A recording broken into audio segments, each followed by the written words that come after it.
Showtime.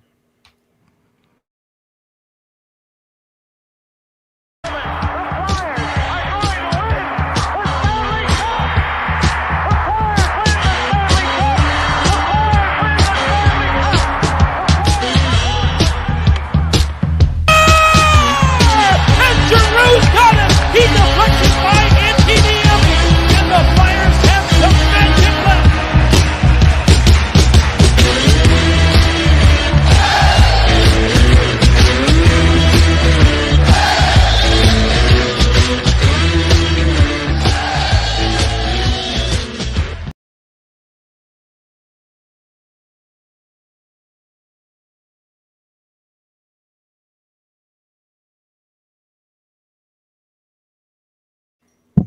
What's going on, everybody? Welcome back to another episode of John Street Hockey. I'm the mayor of John Street, Sean Campbell, along with my buddy Kevin McHugh, and as Bill Burr says, we're just checking in on you. We're just checking to see how you're doing. The boys are struggling. The Eagles just lost a playoff game. We're all struggling, and we're just checking in on you. And Joel Embiid got posterized by Kyle Kuzma. Oh, man. Question, John, do you find yourself looking at me more or yourself more when we're doing this? A little bit of both. I try to look at myself, make sure I don't look like a stunad. And, I look at you because we need that eye contact, that chemistry. I need to be able to feel you. So, as a Philadelphia sports fan, I'd like to be the first to say I'm starting to question whether or not my father actually loves me. You know what? It seems bad right now. All places are terrible. You know what? At least we're not Cowboy fans. You know, it could be worse. It could be. I don't know, man. It's tough. The Flyers are kind of stuck somewhere in the middle. They don't know if they want to rebuild. They don't know if they want to retool. Everybody's shouting at clouds because we know at the end of the day our opinions don't really fucking matter anyway. And Dave Scott and his band of minions are going to do whatever the hell they want to do. And that's fine. You know, it's their franchise. They take it the direction that they want to go. But right now it just kind of feels like there is no direction. Yeah, and you know what? You really know it's bad when the majority of Flyers fans think that we should trade Claude Giroux. Because before it was always like this loud minority that wanted to get rid of him. And obviously most people, haven't wanted to get rid of him because they've seen that he's been extremely productive. But it's gotten to the point now where he's getting a new contract next year and he deserves to try to go win somewhere, man. And with the way last season turned out and the way this season is going, you really have to be looking for what our future is as a franchise. Are we going to fall into like Buffalo Sabres territory where we're just in this state that we can't get out of and we're just spinning our wheels? So, Chuck Fletcher and whoever he's consulting have a lot to figure out, coming up to the trade deadline in the offseason about what direction they really want to take it. And because like you just, alluded to, it does seem like we're kind of like wandering in the desert as a franchise with no real direction. And it's felt like that for a long time. It's felt like that since we lost Ed Snyder, and I hate to keep harping on the ownership, but, you really notice that this team doesn't have that personable touch that it's always had. It doesn't have that, I don't know, it doesn't feel like the Flyers anymore sometimes. And I really feel like that kind of Flyer family mentality thing got buried along with Ed Snyder. It's really become a corporation. And, it's this guy's up here. He's making a call and he's hiring the guy, Chuck Fletcher, that's, supposed to be handling all the hockey ops. And, hey, look, I got no problem with the hockey ops side. At least we went for it this year. The organization felt that they were close after 2 years ago in the playoffs, having some success. They felt like they were close. They wanted to go for it. I can kind of respect that for the reasons that we talked about before that, while Ed Snyder was running the team, it felt like every year we were going for it if we felt like we had a chance. So I can respect it for that portion. But I also got to say, I feel like it was kind of a money grab too, a little bit, almost like the JVR signing was under Hextall. We're coming out of the pandemic. There's finally people in the building. And, why not have a big splash off season with some new names to try and sell some season ticket packages in your first season back with full capacity of fans. So I think there's a little bit of that thrown in there as well, that kind of got us to where we are now. And obviously, when you make those trades, we don't expect Ryan Ellis to miss, a majority of the season. And you hope that, a guy like Cam Atkinson wouldn't be kind of as streaky as he's been or as hot and cold as he's been. Well, you know what? It's also the Chuck Fletcher and Allie Vino hire was a we think we're close. We're getting out of what we would consider a rebuild mode with the Hextall era, and now we're going to start to go for it. And the first year, it looked like things really were turning around. The Kevin Hayes signing was working out extremely well. They were moving in the right direction. We always go back to the 9-game win streak because that's what we thought maybe this team really was, and they were getting hot at the right time, and they just never really found that mojo again. And then after last year, we were sold by Chuck Fletcher on it's the mix in the locker room. It's the mix of players that we have here isn't working. We need to turn over the roster, and we believe that they needed to do that as well because obviously the mix wasn't working because of the product on the ice. The unfortunate part is some of the players that you did keep that you were looking to have really good bounce back years aren't really doing that. They haven't bounced back. Atkinson, for as streaky as he's been this year, he still has 15 goals. He still leads the team. So I would say that's been one of the better acquisitions for the Flyers. But for me, it's like Travis Konechny. Like, he's getting paid $6 million a year now, and that's a player who you did keep, who you were relying on to have a very nice bounce back year, and have kind of last year with the whole COVID situation and no fans in the building and whatever excuse you want to make, kind of be like an outlier. But he has 5 goals. He hasn't scored in about 19 games. He's been stuck at 99 career goals for, what is it? Like I just said, 20 games now. And then Ivan Provorov, who I think coming into this year, they got it figured out that he is not the guy. So they went out and they tried to get him someone to play with because he can be really effective next to a nice partner. With Provorov, I feel like he is a 1A kind of defenseman, but he's only that when he has a solid pair with him. You know what I mean? Like, you can't pair him with a guy that's really like a second pair defenseman and have him anchor the pair.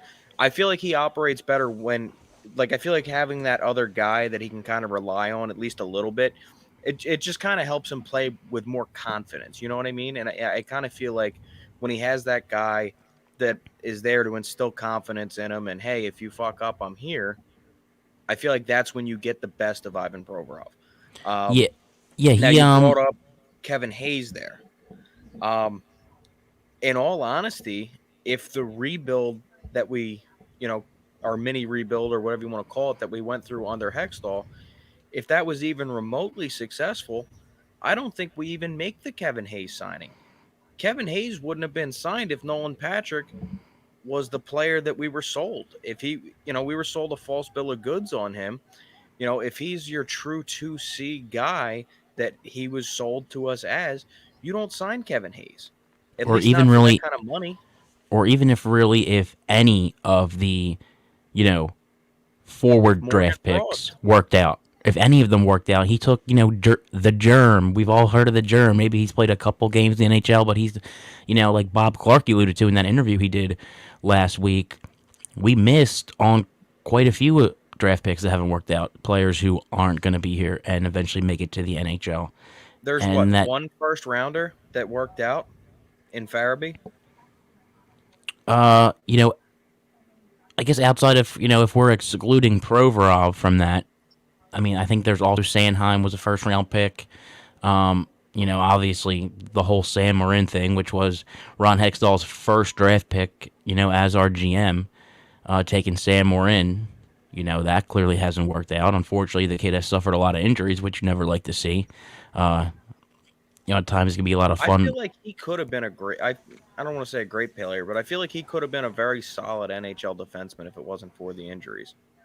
You kind Yeah, of he saw could. flashes of that towards the end of last season. I think in that role he could have been fun to watch. I don't think his skating is really good enough to where he could have. He certainly didn't really have a chance of panning out into what he was drafted to be, unfortunately. But even Sanheim is kind of a player that people have mixed emotions about, right? You see some flashes of like offensive talent, the way he can skate, but then he just he gets beat a lot one on one. He's not good when he has to turn his back and go get the puck on a dump and chase. He definitely doesn't use his size as much as we'd like him to for how big he is.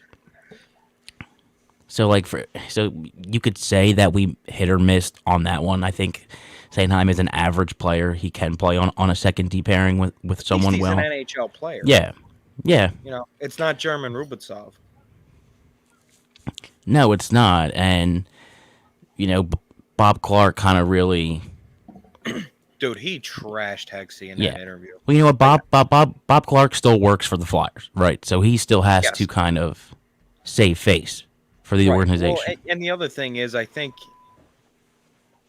because he has the relationship that he does have with Chuck Fletcher's father, Cliff Fletcher, and the relationship that he has with Chuck, I feel like this is really Bob Clark being, the great friend, Flyer guy, loyalist that he's always been. I mean, he's always been Flyers first. That's why he's the greatest captain, in my opinion, in NHL history, because he always put the organization first, both as a player, general manager, and team president. But with that being said, I feel like he was really kind of coming to the aid of Chuck Fletcher there. If we looked at the picks that we think panned out from Ron Hextall, the first two off the top of your head, well, okay, I guess the first three off the top of your head would be Carter Hart, Travis Konecny, Ivan Provorov. But the problem is, whatever is going on with Travis, I don't think TK's in there. I don't think TK's on that list. I think Farabee's on that list. Yes, Joel Farabee. TK would have been on that list 2 years ago. He had 3 straight seasons of at least 24 goals, and then he's that third season with 24 goals was the year of the shutdown, where I think he had 24 goals through like 60 or so games. So he could have reached 30, and then since the bubble and then last year, it's really just taken a nosedive. I don't know what he needs to be the player that he was. It's almost like he's got the yips, like he's Markel Fultz out here, and all of a sudden he's just forgotten how to put the puck in the back of the net.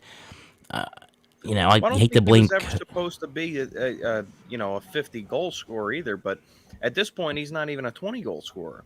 No, yeah, it's the thing. He's at this point he's the guy that needs a change of scenery, and he's somebody that I could see going in the off season in kind of like a hockey trade. Maybe you move him out for another guy that's, similar situation, change of scenery kind of guy. Yeah, and the frustrating thing is, too, he's someone that coming into the year, especially with the contract that he has, he's someone that we're heavily relying on to produce goals. And it's the complete opposite we're getting. It is almost no goals. He has 5 goals through, I think, 35 games. Oscar Lindblom, I think, has now caught him in goals. And we've talked about Oscar Lindblom on here before and what we think, his ceiling can be. By the way, that goal by Lindblom during the Rangers game is exactly the kind of goal that he needs to be scoring. Yes. That's the kind of goal that this entire team should be trying to score. Because clearly the tic-tac-toe one-timers and fancy fucking sauce pass to the slot shit is not fucking working. It's not. We're not the Oilers. We're never going to be the Oilers. No, I mean, and right now we're 26th in the NHL in goals. We're averaging 2.5 goals a game on the dot almost. We're sitting at 26th in the league. Yeah, you need to score some ugly goals. Like when you're struggling to put up points, you got to get some ugly ones. You got to clean the garbage up in front of the net, cause chaos in the crease, and some good things will happen. And I don't know. I think as a team, there's not really a concerted effort to score those type of goals. I don't care who's behind the bench. It wasn't like that under AV, and I haven't really seen much of it under Yossi. Now they showed a little bit of something, when AV got fired and Yo took over for 7 games where they didn't even win 7 games in a row. They got points in 7 straight. They lost 10 in a row, followed it up with a 7-game point streak, and now we're back on another 7-game losing streak. We're sitting 11 points behind Boston for that last wild card spot. Boston has 2 games in hand. They just beat us. I think that goes to show you that, firing a coach in the NHL, in my opinion, is a little bit overrated because, I mean, look at us. We've reverted back to pretty much the same team.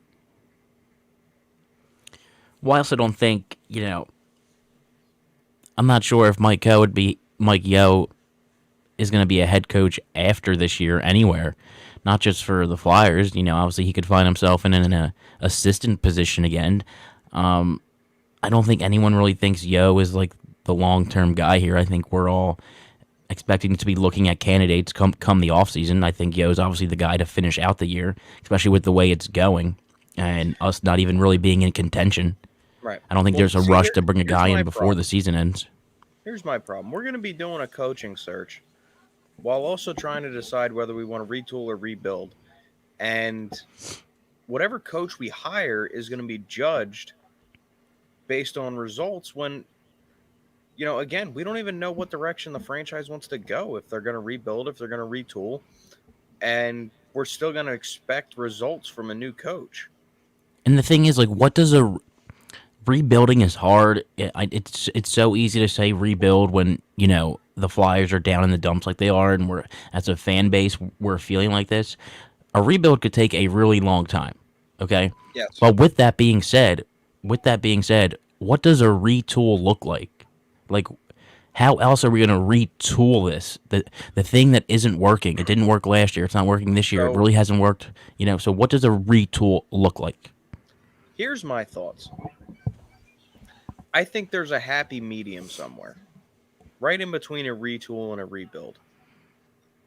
I think if it's a full-blown rebuild, everybody's for sale. I think a retool, only guys on expiring contracts are for sale, and you're kind of looking to go on a run next year. I think there's this middle ground where older guys with expiring contracts, guys that haven't been performing too well, I think those are the guys that are for sale that aren't going to come back next year.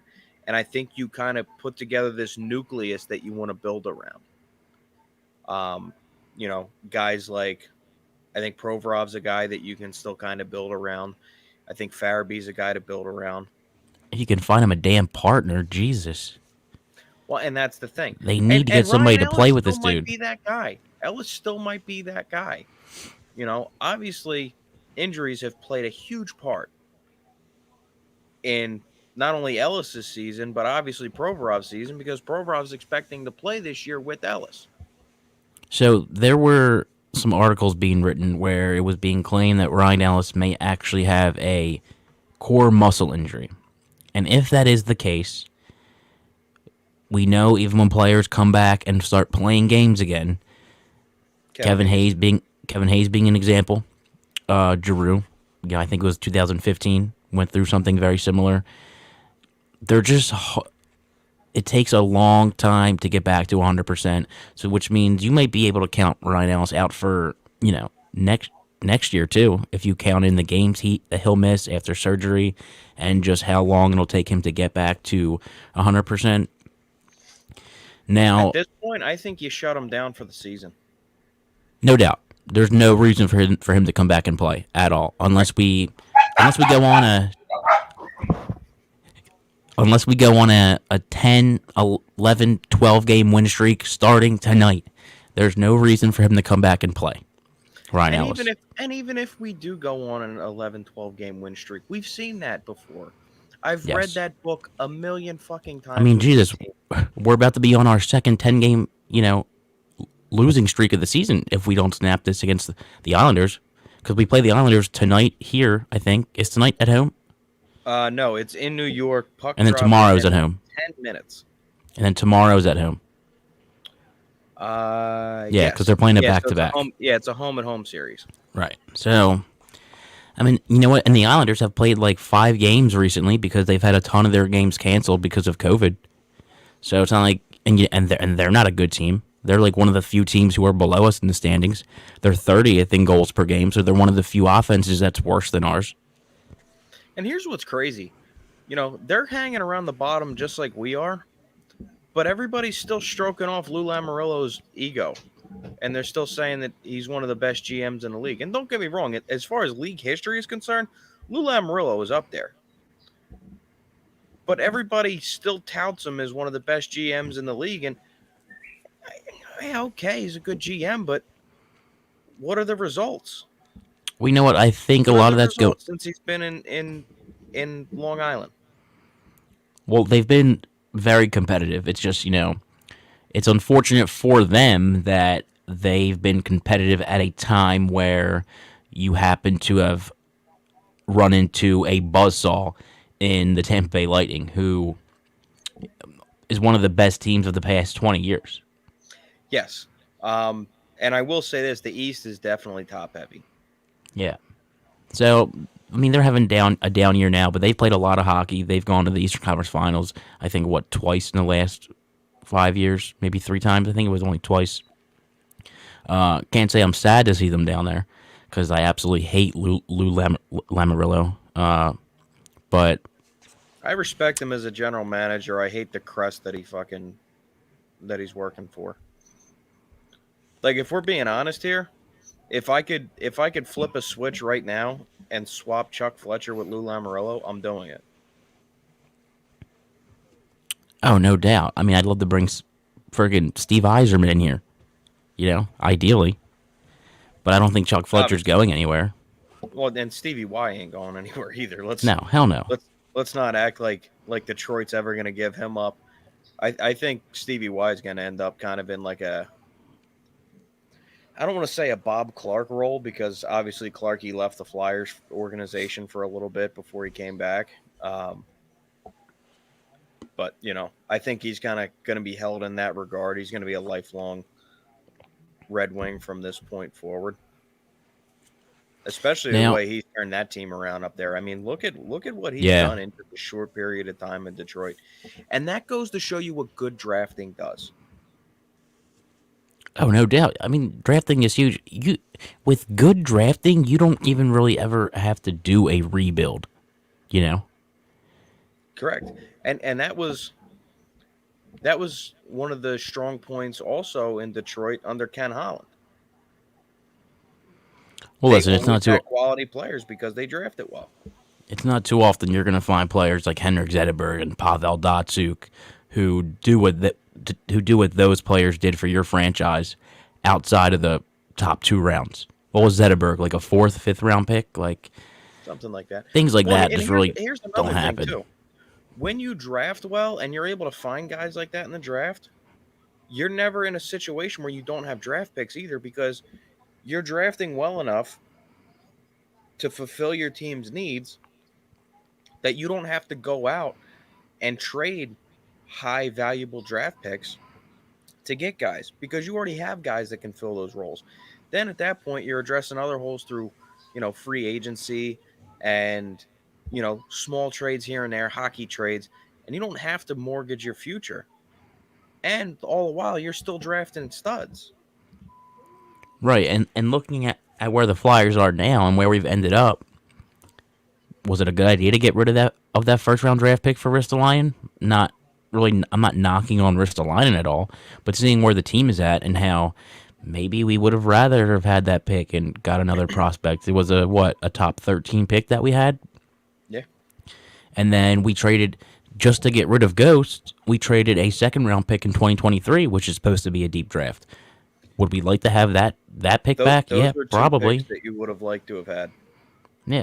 So, and they can get those picks back. You know, if they trade G, I think they can get at least one of those picks back, if not maybe two, depending on if See, a team will I pay. don't think you're getting. I don't think you're getting a first. Yeah. I don't think you're getting a first. No, probably not. I mean, This is the last year of not the deal. You're not getting a first. not unless a team is like really thinking that they can go all in and get it done, who will have like a really high first round draft pick. But even then, I think still, that what's a team it's that iffy. G is their one piece? You know what I mean? I don't think there's a team out there that's Claude Giroux away from a cup run. Well, I think the Islanders gave up a decent amount for JG Pageau and then signed him to a pretty hefty deal. So teams are willing to pay if they think they are pretty close. That was also a younger player that they knew they had a strong chance at re-signing. Right. No, you're right, but I don't think G. I mean, G could be traded this year, go try and win a cup somewhere, and then come back to the Flyers on a pretty low deal, pretty team friendly deal. I mean, he loves the organization, he loves the city. I don't know. I'm not saying that's going to happen, but it's something I could see happen. Yeah, I think it probably won't happen. The team overpays. We got a first round pick for Braden Shen. Right? I know he was younger and he still had his deal. But Hold on. You're going cyborg on me.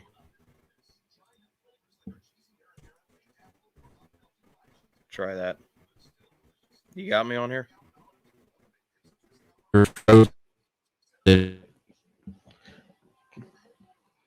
Dude, it's your internet connection.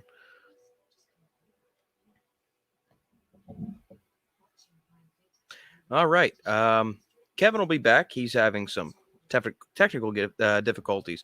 But in his little cyborg speech there, I did notice that he started to reference the Braden Shen trade.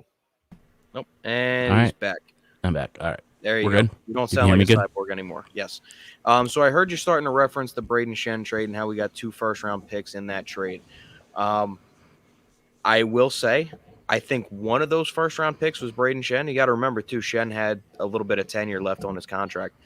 He did, yes. And obviously he was also younger. Right. I think one first-rounder equates to Braden Shen, and I think the other first-rounder was us taking on that terrible Yuri Laterra contract. It's a fair point, which was a terrible contract. Right. And I will say this, at least we did get one stud out of that trade. We did get Joel Farabee out of one of those first-round picks. Yeah, and, Morgan Frost could still be a player. I just don't think he's going to be a top 6 center like you hoped. He might be a guy that might benefit from a transition to the wing, or, maybe he kind of focuses a little bit more on the defensive side of the puck and kind of takes on a third-line role. Dude, you're going cyborg on me again. You got to tell your sister to get off the Wi-Fi or something. Yeah,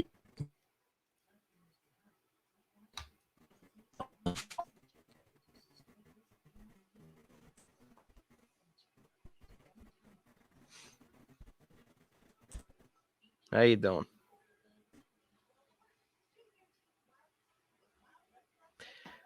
Kevin, you're killing me. Absolutely killing me. All right, Kevin's connection is still fucked up. So, with that being said, this team needs a lot. We need a whole hell of a lot to get to a point where we're even competitive again.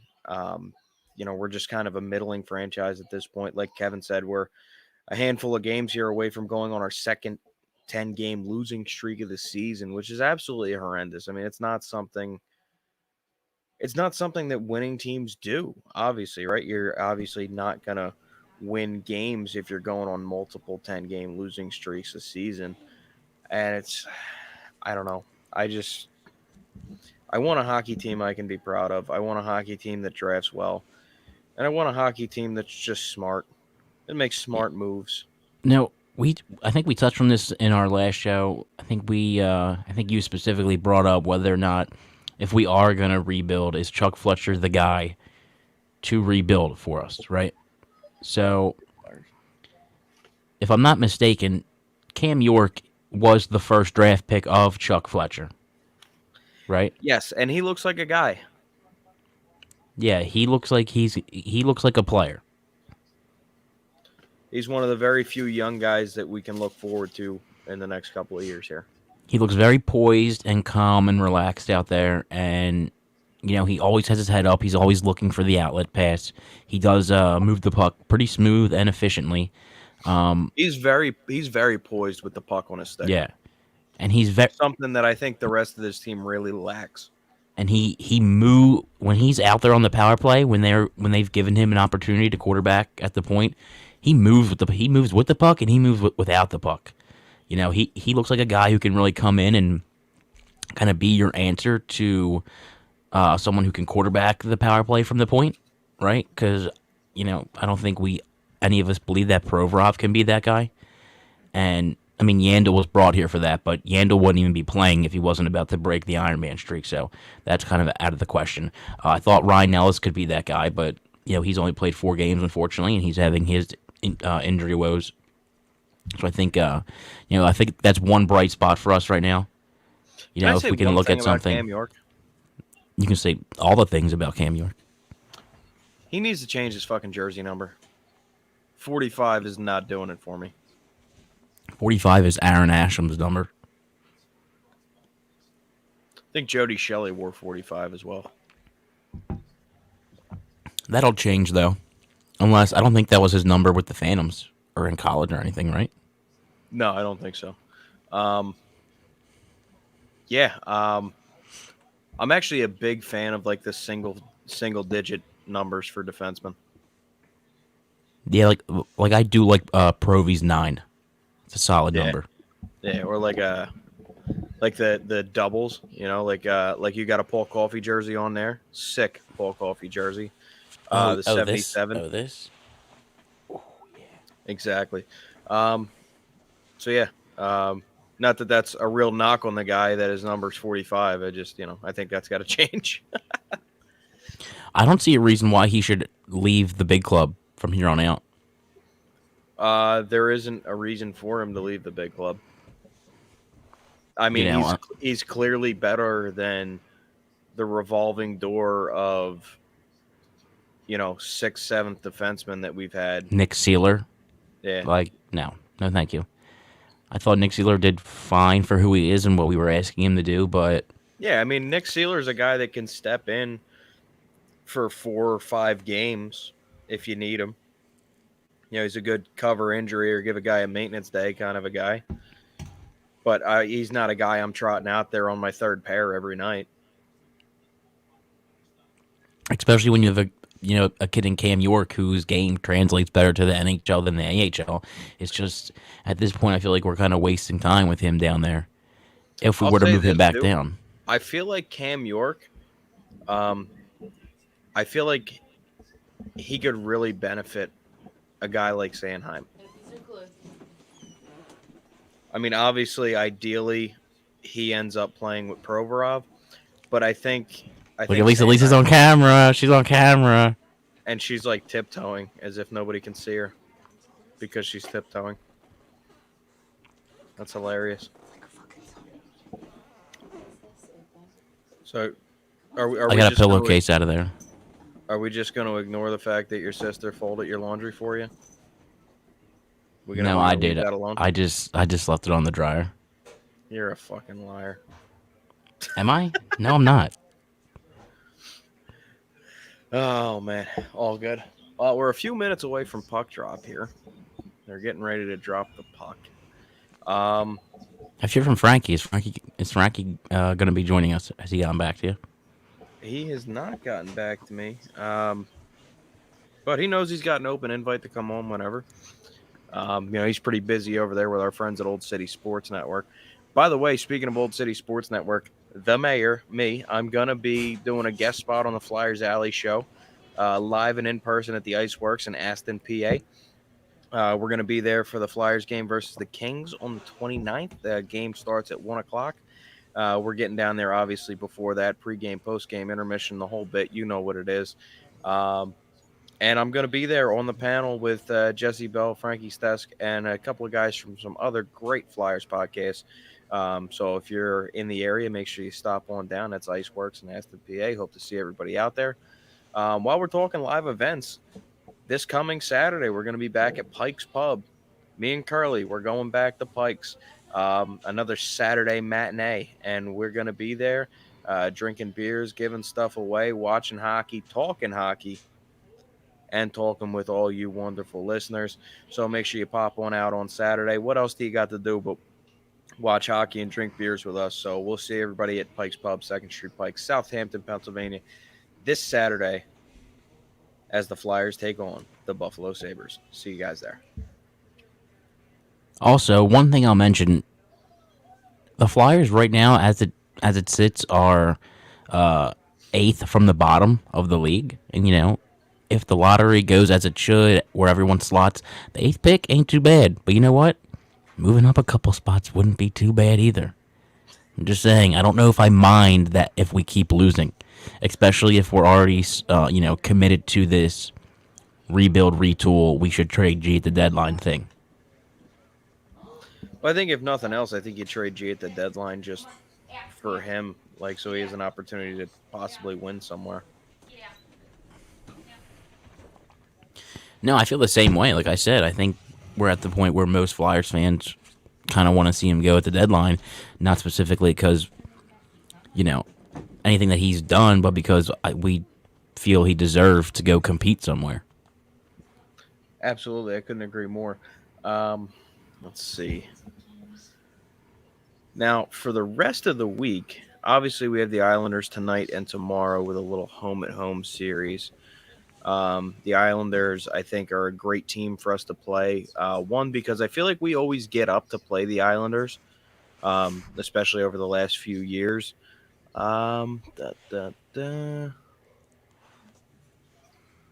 so we were actually supposed to play Detroit tomorrow, but obviously that's not happening. We're playing the Islanders. It looks like the Detroit game was postponed. Then Thursday we go and we take on Columbus at home, and then Saturday is Buffalo at home. So the Islanders, like I said, I think that's a good team for us to kind of get off the schneid against, hopefully, and avoid our second 10-game losing streak of the season. Columbus is a team that I feel like is playing miles above their roster. Imagine that, 2 separate 10-game losing streaks with 2 different coaches in the same year. Yep. We're just setting records out here, baby. We're just really thriving and setting records, doing the unimaginable. Has that happened in the league before? I don't know. 2 10-game losing streaks under 2 separate coaches in the same season? I don't know. I can't remember it ever happening. But yeah, Columbus, I mean, they're playing much better than their roster indicates that they should be. They're sitting at exactly 500 right now at 17, 18, and 1. I'm sorry, a little bit below 500, but they're better than everybody, had them pegged at coming into the season here. Obviously, we are 13, 17, and 7, which is absolutely horrendous. But I feel like if you're going to get off the schneid, these are a couple of good games, to kind of win here. And as much as I would like to have a top 10 pick, I still think it's more important to have some kind of a winning culture in the locker room and in the organization. We talk so much about how teams need to learn how to win. And I feel like when you dedicate half a season to losing to make sure that you have a top 10 pick, I don't think we have to dedicate it. Creating a losing culture. I don't think we have to dedicate to losing, but I just think we're bad enough to where we could just lose to move up without, necessarily tanking. and then I wouldn't be terribly upset about it. No, I see that. I just, I don't want to. Adding insult to injury, the Flyers have the second or third. I'm sorry, the Flyers have By the way, we're going on the power play here. the Flyers have the third Farabee worst with goal. this cross check to the ice. Flyers have the third worst goal differential in the Eastern Conference at -31. Only the Canadiens and Buffalo are worse. Right. And it's not like we're not getting goaltending. I mean, obviously, Carter Hart's letting in some goals, but the team in front of him hasn't been that great either. No, the team in front of him hasn't been great, and the backup And goaltending. Martin Jones has definitely cooled off. I mean, beginning of the year, we were calling him a stud. I think more specifically, I called him a stud muffin. And boy, do I wish I could change that fucking take. Well, the backup goaltending has definitely cooled off and has not been as good as earlier in the year. Carter Hart's goals against average, I think, is like 290. But as a team, we're giving up 3.30 goals per game. So that tells you kind of where the backup goaltending has gone. And Felix Sandstrom looked great in the one game he did play. So a lot of that has been Martin Jones. I don't know. He was really hot in the beginning of the year. The team was also playing a lot better. And Martin Jones is not Carter Hart. And I don't think he's a guy that's going to, carry the team when the team isn't playing well. No, clearly he's not. And, if he was that guy, he'd be somebody's number one somewhere, especially where there's so many teams looking for goaltending. Obviously the Edmonton Oilers come to mind. Yeah, I don't know. We're in for a long. Going, it's going to be a long road ahead. Yes, for sure. And I keep going back to, I just want a smart hockey team. I just want a team that makes smart decisions and smart moves and drafts well. Yeah, and I don't think that's too much to ask for. I want a competent franchise, and I feel like I've gotten anything but that for the last 12 years. It's funny too. WIP did a poll earlier this year. I think it was right before football season started, and they asked who the best GM in the city was, and I'm pretty sure Chuck Fletcher either won or he came in second on their poll.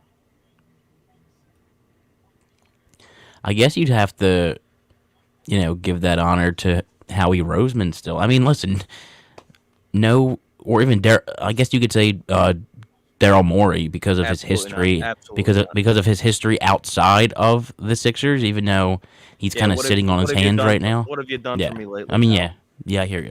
So who gets it then? Howie Roseman? By default. Because technically we don't even have a fucking baseball team right now, so it's not even like you could give it to. And he's the only one with the championship. So for whatever that's worth. Yeah. Like I said, I think it just kind of goes back to, the question that I think we're all asking ourselves right now. Did our fathers actually love us when they made us Philadelphia sports fans? Hey, you got to take the good with the bad. And right now there isn't a whole lot of good. But, I'll probably be waiting till I'm in my 50s, 60s until the Flyers ever win a Stanley Cup. It's the way it feels. As long as I see one before I go, I'm happy. Yeah, and guys, that's why this show is titled Just Checking In on You. We're all in a pretty dark place right now as Philadelphia sports fans, so we're just checking in on you, letting you know you're not alone. We're all in this thing together. Yeah, I seen this funny meme. Did you ever see This Is the End?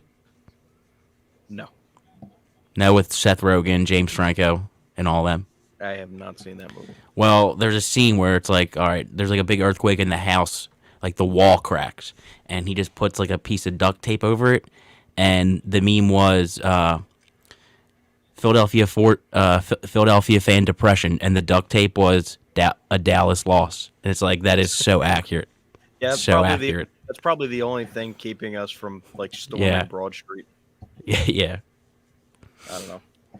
It's rough times as a Philadelphia sports fan, but we're gonna pull through.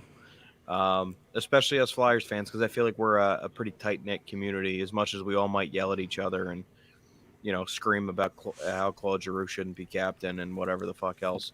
I think we as Flyers fans are a tight knit community. I think we're all going to pull each other through this thing, and ultimately, it's going to be a big off season. It's and I hate to look forward to the off season already with so many games left on the schedule. But in reality, I mean, it's clearly not a playoff team, so No, and they've put this themselves is too where far you have to behind. start assessing and Yeah. start looking towards the future and figuring out what pieces you want to move to get some assets back to, begin rebuilding this team. And again, I don't think you have to sell everybody to rebuild. You're not starting from scratch here. I do still think there's some solid young pieces that we can build around. So Again, Cam York, Ivan Provorov, Joel yeah, Farabee, Carter Hart. Like that's a pretty solid core there. yeah, and you know what? I know Provorov. I know it feels like Provorov's been here forever already, but he's young enough to where you could do some kind of a rebuild and still keep him around. I think Provorov's 24, so like he's still kind of young enough to where you could like do that like kind of rebuild. The problem for me is Coots and Hayes aren't really that young, and unless you're able to move them, like doing a rebuild, like you're kind of just now wasting the rest of their. I feel like Their Couturier careers. is very movable. Hayes not so much. I feel like Hayes and JVR are both kind of like boat anchor contracts. Like you're gonna have to. Those are two salaries that you'd have to trade to a team like Arizona, that's just looking to take on salary to get some assets back. So what I'd love to go grab Jacob Chikrin from Arizona. Yeah, it's not gonna happen. Why? Why can't it? He's young. He could be part of like a little rebuild turnaround. I understand it, but have you seen what the asking price is for him? Not particularly. No, I can imagine it's at least It's two it's been first-round picks. compared- It's been compared to the Brett Burns trade. Carlson. No, Brett Burns. Was Brett Burns traded Yeah, he was traded to San Jose. from where? I thought he was drafted by San Jose. No, he was not drafted by them. He was traded there. Very young, he was traded there. But yes, I think that package was something like 2 first-round players and like a pretty solid roster player, like 2 first-round picks and a pretty solid roster player. That's kind of like what the asking price is for Chikrin. And where this franchise is at right now, I can't see giving up 2 first-round picks for the guy. He's a great player. He's somebody that I think this franchise could really benefit from. Not that there's many teams that couldn't benefit from having Jacob Chikrin, but I don't think it's a move that you make right now. Yeah, I mean, listen, I'm definitely not willing to part with 2 first-round picks either with the state that the team's in. Now, if there were some players that we could get rid of that they'd be okay with taking, I'd love That's the that. thing. Back to my original point, like there's a couple of bad contracts on this team. A couple of contracts that if you're gonna, do this small rebuild, that you're gonna have to get rid of. You're gonna have to get rid of JVR's contract. You're gonna have to get rid of Kevin Hayes' contract, and they're both contracts that, again, I don't think you can get rid of without having to give up some kind of asset in return, because it's a lot of salary for what those guys are, especially JVR. Well, JVR, luckily, he only has, I think, another year after this one left, so that might Right. be a little easier to And move. there's a lot of term on that Kevin Hayes deal, and he's a Yeah. guy, if we're being honest, he's more of a third line center, and he's making second line center money. That's a hard contract to get rid of. I will cut him somewhat of a break with the whole core muscle thing. That only goes so far. But No, I get that, but even before, like even when he was healthy, he's still not. He's not the guy that we're paying him to be, and I don't think he ever was. Like it was always a little bit of an overpay. And I love Hazy. I love him as a guy. I think he's a glue guy in the locker room. I think he's a solid hockey player. But kind of like Tobias Harris with the Sixers, he's just the contract doesn't match the level of play. well, especially of late, right? So, his first year here, you could say he may have been playing above his average for his career. his first year here. I thought he was one of if not our best forward in the playoff bubble. And then kind of after that, I'm not sure exactly when last year he suffered the injury and what of that was the injury and what of that was more of average Kevin Hayes that he's been over his career. But if you're thinking about doing a full rebuild, the Hayes contract is not going to be an easy one. Well, to even move. if you're doing that middle ground that I talked about earlier, that's still a contract that you have to get rid of. Yeah, I mean, those are valuable cap dollars. Unfortunately, I don't see us moving that contract. No, I don't. Until some term, until at the very least, franchise is going to commit to doing what we're talking about doing here either. Yeah. All the at least until some term. Pandemic, I think. Yeah. And the way that they've been struggling to sell tickets all season anyway, I just don't see them intentionally putting a worse product on the ice. Obviously, with the intention of winning a championship down the line, but I just don't see them putting a worse product on the ice when they've already lost so much money due to the pandemic situation and already struggling to sell tickets. Like, I feel like at this point they're just kind of holding on to all the season tickets that they can. I'll tell you what, those customers. Like me, Stein, and Jack, we've talked about not, re-upping our season tickets for next year, like as a whole. We've had these things for at least 5 years, and we've had these things during years where they weren't very good, but it's kind of, like I said, at a boiling point now where it's funny, too. I had a chance to jump in on that with you boys, and before this season, I'm kind of glad I didn't. By the way, our good buddy Jesse Bell, the Admiral from over there at Old City Sports Network, the man that runs it all, our good buddy Jesse Bell, shouting out the USA hockey jersey. I love the Nike. That was the Nike jersey. I think this was 2002 Olympics, if I'm not mistaken. I think that was the last time that Nike had the USA hockey contract. Who does the jerseys now? For USA hockey? No, for the NHL. NHL's Adidas. Is it Adidas? Yeah, it's been Adidas for 3 years, like 4 years? Like about 3-4 years? Yeah, after Reebok.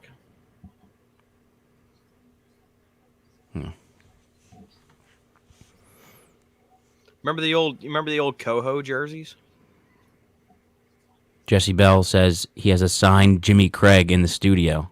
Love those jerseys. That's a sick jersey. You better make sure I never find out where the studio's at, buddy. I might come try and make a move for that one. I love Jim Craig. Sean loves his goalies. Yes, big goalie guy. For those of you that don't know, I wanted to be a goalie when I tried playing ice hockey as a kid. Growing up, we didn't really have the money, so I never got to play, but always a goalie at heart. You do kind of have that vibe about you. Kind of like our good friend of the show, Jason Martinez. Exactly like off that. Goalie vibes. Yeah. Your beards are kind of similar. His is a little more gray. Yeah. Dude, Jason Mertz got it. He's got the beard. Martinez has the beard. I'm not too far behind, but I'd take his beard. You can get there if you tried, but you like to trim it. What kind of vibes do you give off, you think? I mean, I can't tell you what kind of... You got to tell me that. You give me, like, left wing vibes. Okay. Like playmaking left wing. I mean, when I played hockey as a kid, I did play defense, but I always wanted to play forward. I mean, in NHL online team play, I play center. Nah, you ain't got center vibe. You're not giving me center vibe. You look like. What do you mean? I would totally commit to defense as a centerman. No, I think I'm not a cherry picker. You look like a low key left winger. Kind of dishing some sick sauce to the slot. You look like a sauce-slinging winger. Power forward. The smallest power forward. 5'8" power forward. Absolutely. Well, you got a strong base. Yeah. see. Still nothing. In My the first center of period. gravity is impeccable. I can get real low. All right, Kev. Final thoughts before we let our wonderful listeners go I'm here? just excited, for the show on Saturday, and I'm really going to be looking. I would like to see something at the deadline, some type of sell off. I don't want Chuck to just sit on his hands, especially if he wants us to trust him with this team moving forward and where we want to go. What we've talked about this team doing. Right. So So my final thought is kind of what I've been hammering home this whole podcast. Everybody's talking about retool, rebuild. What do you do? Again, I think there's kind of that middle ground that we need to fall into. Sell off some of the bigger contracts, sell off some of the older guys, maintain a young core group of guys that you can build around. I've named them several times in this episode. I'm not going to do it again. You can I go think you're back in and the listen to middle. that part. I think you're in the middle scenario is something that still is going to take at least 2 years. I'd say, right? No, I agree. I agree. Like 2-3 And I years. think, right, and I think it can be successful. Like, I I don't don't think like. you have to shut it down for 5 years to be successful. Like this isn't a full rebuild. Like I don't see an Arizona situation here. The But only I don't necessarily see a retool situation either. Like I said, I think it's somewhere in the middle there. The only problem I have is I'm not very confident in being able to lure free agents here. Because that's something that has to be a part if you're doing that middle ground area where it's going to take 2 to 3 years. You're going to have to be able to bring in at least a free agent or two, and I just don't know if we can lure good free agents here at the moment. See, I don't necessarily think you have to lure great free agents. I think what you can do is you can bring in some veteran guys that are kind of you know going over the hill, I guess you would say, as to kind of usher along some of the younger guys, and bring in some guys that are just kind of change of scenery guys. Like you see Anthony Duclair. He's a guy that kind of bounced around the league for a long time before he found a home. Nazem And Kadri. Look at Nazem. yes, Look what Nazem Kadri's doing this year. exactly. These are guys that have bounced around the league and to a certain extent were devalued because they didn't find a home. They didn't find a team that helped them be successful. And I feel like you can kind of bring in some of those guys on some value contracts, 1-2 year prove it deals. And again, build around that young core. I don't necessarily think you have to be able to lure some of these upper echelon free agents that are going to command, 10, $11 million in free agency. We also just don't have the cap for that either. Correct. Which again goes back to selling off some of these larger contracts. And if Chucky's going to be able to do it, I don't have a whole lot else after that. So with that being said, we appreciate everybody checking in. Our good buddy Jesse Bell over from Old City Sports. Thanks for popping in on the comment section. Thank you to everybody watching along live on Facebook, Twitter, and YouTube. Don't forget to be a friend, tell a friend, like, subscribe, rate, and review the podcast. It makes Kevin smile. Those curls on the top of his head get a little bit longer with every 5-star review. Don't forget to check out all of our awesome sponsors, Neshaminy Creek Brewing Company, the OG sponsor of the John Street Hockey Podcast. Make sure you head on down there, check out the tap room. Grab yourself an ice cold John. It is, of course, the official beer of John Street. Head on out to Hubba Hubba Hoagies if you're out in the Oxford Valley Mall area out there in Langhorne, right there on Woodburn Road. Hubba Hubba Hoagies, home of the only hoagies that make you say Hubba Hubba. Even though the boys aren't going to the playoffs, if you want to get a playoff beard going anyway, or, maybe I'm giving you Mountain Man vibes and you want to grow a beard like me, you want to maintain the beard that you already have, go over to NorseBeards.com. That's Norse, Norse, beards.com. Use the promo code JAWN, JAWN, for 10% off your entire order. And if you're looking for a great place to have a beer and a bite, watch the divisional round for NFL football next week. Watch a hockey game, college basketball, whatever you got going on. If you want to have a beer and a bite, make sure to check out our great friends over at Pike's Pub on 2nd Street Pike in Southampton, Pennsylvania, right off a street road. Thanks again to everybody for checking in. We appreciate the hell out of all yous. We're out. Bye, everyone.